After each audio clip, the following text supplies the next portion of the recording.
Hello guys! Welcome back, and if you are new here, I am Rizza and this is your channel for productive and sustainable lifestyle.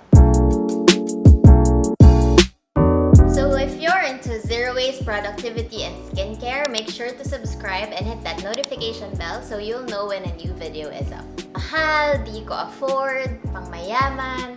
Yun actually yung mga usually na naririnig ko about zero waste. But can I just say that my kuripot self is very happy with this lifestyle? There are surely tons of ways you can save with this lifestyle. And here are 10 ways you can do it. Tip number 1 is to make your own coffee. I don't know about you, but I love making my own coffee. Aside sa mas gusto ko yung lasa, mas makakatipid pa ako. Number 2 is to bring your own cup. Kung ayaw mo naman gumawa ng sarili mong coffee, of course, yes, you can get your own Starbucks and coffee bean. But bring your own cup or mug kasi usually yung mga coffee shops na yun, nagbibigay sila ng discount. Especially yung Lecat Coffee Shop, by the way.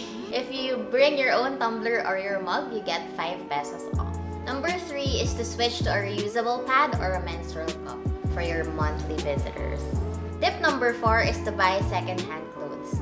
Ooh, guys! Tip number 5 is to make your own cleaning agents. You don't know the power of baking soda and vinegar. So, let me know in the comments down below kung gusto nyong makakuha ng recipes about this and I would love to share. Tip number 6 is to stop buying junk food. Of course, the packaging of junk food is plastic. So, makakadiet ka na, makatipid ka pa, you'll save Mama Earth pa. Tip number 7 is to bring your own bag. Nowadays, yung mga supermarkets, nagbibigay na rin sila ng discounts if you bring your own eco bags. So, more savings, more fun. Number 8 is to ditch that plastic bottle. I'll link a video here to let you know how I saved 73,000 pesos a year by just ditching plastic bottles. Interested enough?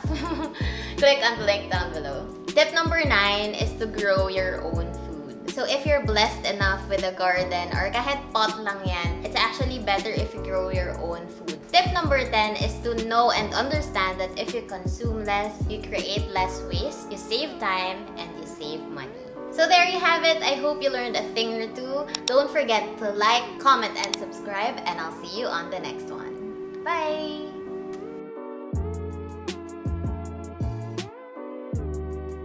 Tip number 10 is to know that if you consume less, Tip number 10 is to know that if you consume less, you create less waste.